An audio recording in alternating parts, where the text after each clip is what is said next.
Hey everybody, welcome back to Build It with Tim. On this week's episode, we're talking about user activation links. So we're going to be sending an email to a user after we've added them to our application, allowing them to come back to the application, activate their account, and get using the application right away. And as usual, we're going to take a quick look at the finished product first, and then we're going to jump into the builder and build the whole thing from scratch.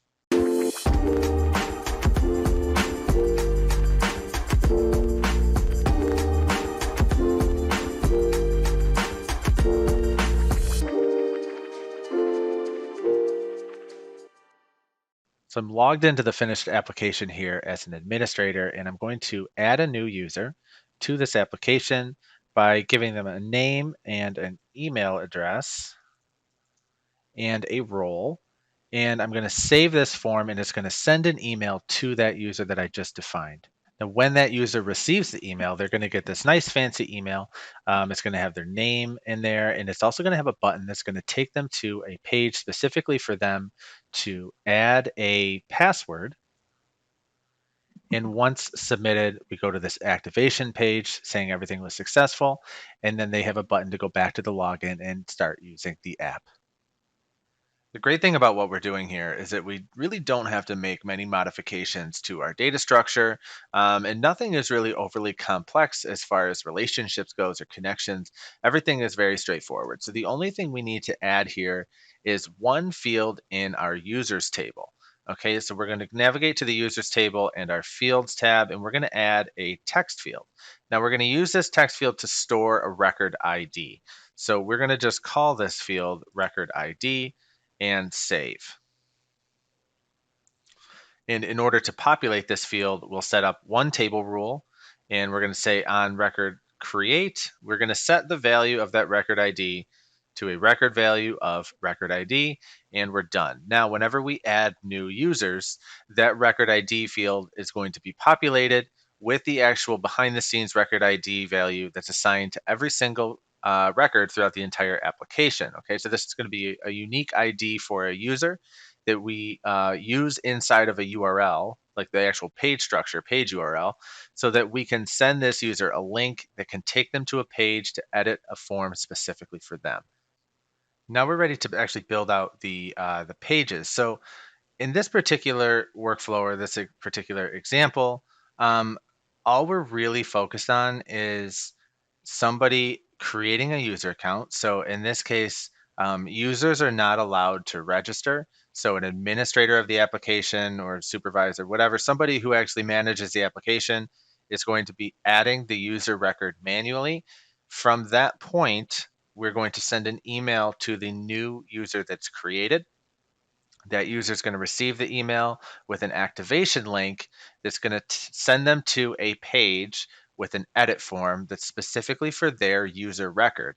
Now, at this point, they can then set their own password and submit the form. And after that process is complete, we're going to consider their account activated. Okay, and then they can go into the application as they would intend to or normally use, and we're done. So it's going to be pretty straightforward. It's going to be pretty easy to do using just a couple basic features here. So we're going to start by adding a page. This is going to be, we'll call this like admin add users. Okay, so this is going to be intended for an administrator, and it's going to be, let's say, a table component of the users table, and we're going to include a form to add new users. Okay. Now, this is going to be the form that the administrator is going to be using to actually add the new user. And from this point, we're going to send an email to the user that they create. Okay, now when they create the user, we don't want to set a password. We only really want a name and an email.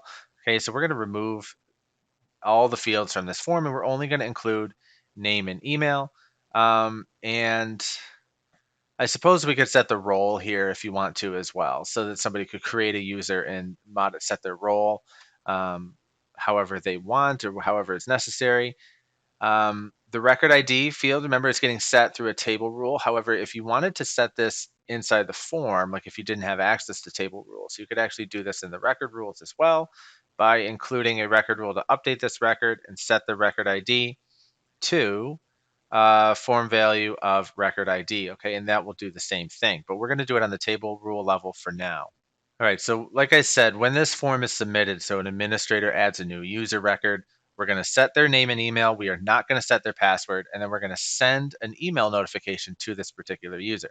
So while we're still modifying this form, we're going to navigate over to the notifications tab. We're going to add a new email. And in this case, I'm going to do something kind of unique here, and I'm going to use an email template. Okay, so something that I have created. It's an HTML template. I'm going to use this HTML template to send a really beautiful email.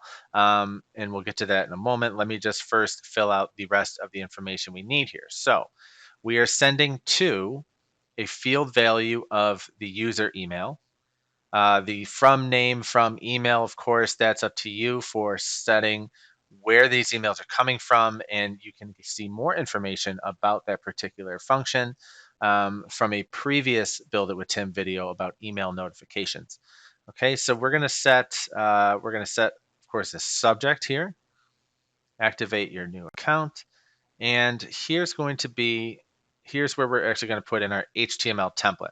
Okay, so I'm going to click on the source code button and I'm going to paste in this big monster HTML template. Okay, and that's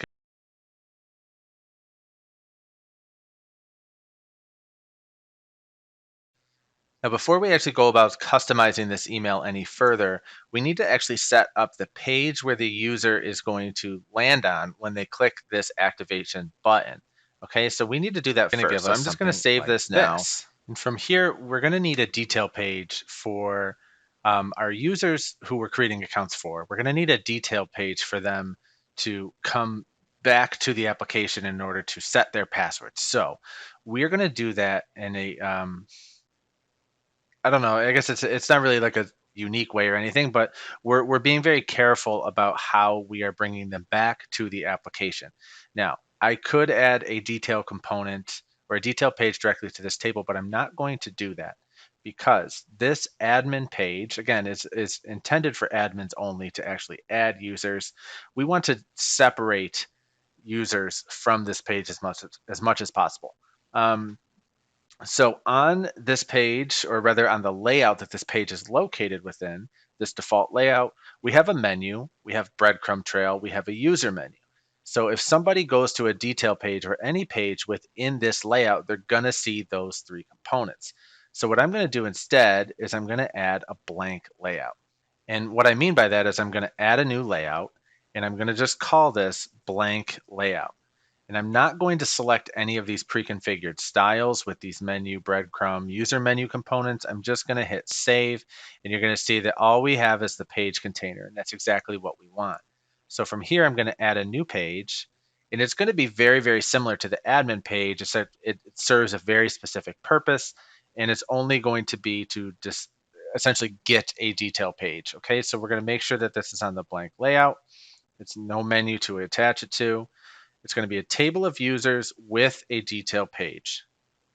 Okay, now we're going to secure the parent page so that nobody can access this page unless you're an administrator. So we're going to go to settings and we're going to change that page security to only allow admins to view the parent page, which is the users page here.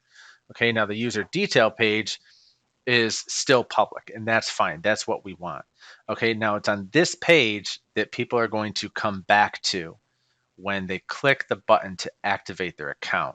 So what I need to do now is I need to actually get to this page in the live app, and I need to retrieve the URL.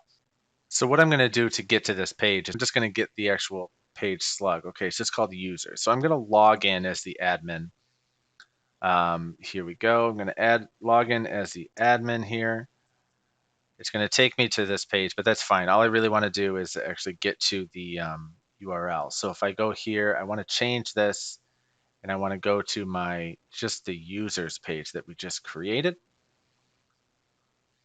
And then I'm going to go into the details page of a user record. Okay, so again, we are now viewing this page here. I need to get the URL for this page. So if we go back to the app and I take a look at my address bar, here's the URL that I need. Okay, so here's the base URL. And yours is going to look different. Maybe you're using a custom domain, maybe you're not. It doesn't matter. But we need everything up to up to and including the last slash after user details. So this value right here, the one that starts with DVW, that is the record ID for this user that we're currently looking at on screen. Okay, so this is going to be the dynamic value that we're going to replace or substitute inside of our email notification. There's going to be a button with a link. We're going to be able to dynamically replace that record ID with whichever user the email is going to. All right. So I'm going to copy this and paste it, and then we're going to go back to the email notification and continue setting that up. Activate now. So here's our link.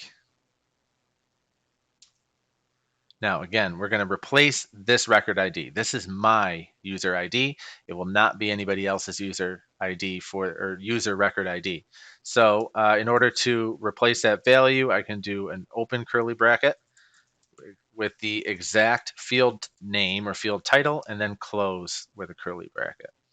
Okay, so we're going to have, it's going to open in a new window and we're good to go there. So now I can save this. Oh, and one other thing is the name. So the name, same thing. I want to add that field, name field.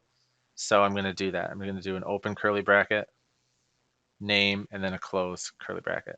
And that will send my or whatever user has been added, it's going to send their name. So good news, Tim Young, whatever, your account is almost ready.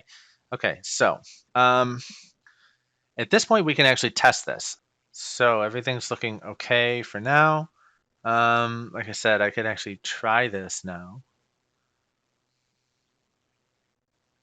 So I'm going to add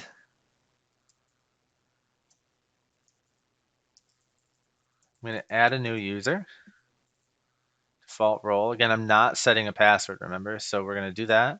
It should send an email out. You can see the status is not active, which means they can't log in. There is no password. I did just see my phone go off with an email. So let me get that open. Okay, here's the email that I just received. So activate your new user account, right? It was sent to this email address. Here's where we're subbing in that actual record value. So good news, Tim, your account is almost ready. And now I can click this link and it should take me to my record detail page. Okay, now remember, I am not logged in. This is a public detail page. You can see the user record detail that I'm looking at. Now is the point where we can add on this page, we can add a form to edit the user record. Okay, edit this page's user record. So this is me editing my own user record and setting a password. So I'm going to customize this form and we're going to give it like a clever title, right? Like set your password, right? Because we're instructing the user on the next step. Okay, so here we're just going to put in the password field and we will make it required. Okay, and the next thing we can do is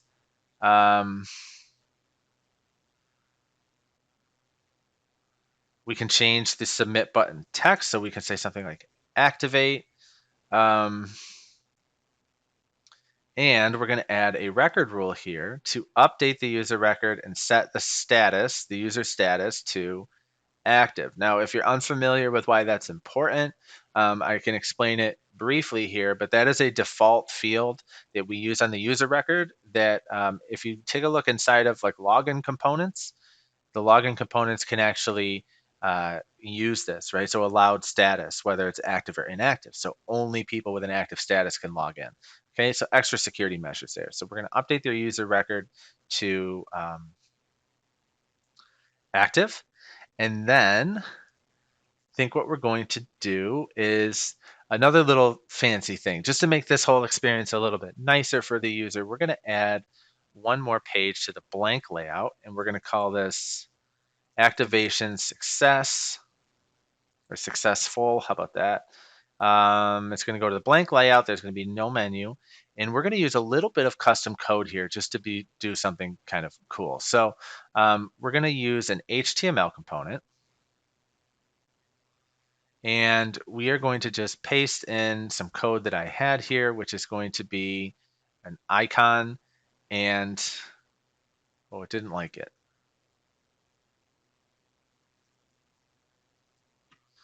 There, we'll just do it this way. So we're going to paste in an icon and some text that says activation was successful. Okay, so now we're going to redirect to this page, and that will it'll just, I don't know, spice things up, whatever you want to say, but it's going to make it a little bit nicer for the user. So when they submit this form to set their password, we're going to submit rules. We're going to redirect to an existing page. We're going to redirect to activation successful. And then on the activation successful page, we can then include a button to say log in now. And then we'll take them to the login page. Okay, I'm just going to align this to the center. Let's take a look at this page. Activation was successful. Log in now. Great. Okay, so that's all we have to do. Let's run through this from the very beginning. Okay. All right, so we're going to preview the admin page where we can add new users. This is going to be the start of the workflow. So an administrator logs into the application. They want to add a new user to the application and then initiate the whole process, right?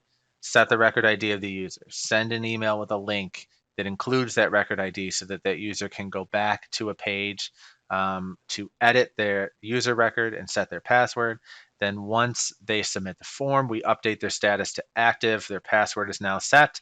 We show them an activation successful page, and then they can navigate back to the login page. And then they log in with the password they just set, and they're good to go. Okay, so here we go.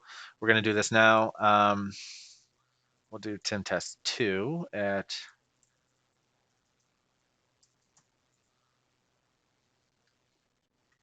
okay. We're going to give this a second. Bring up the email. Okay, we have our email.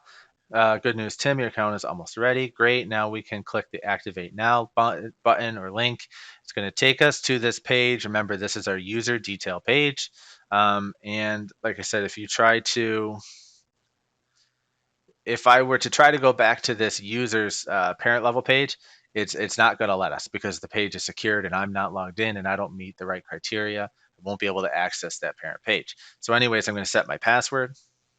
And once my password's all set, I can just click the button to submit the form.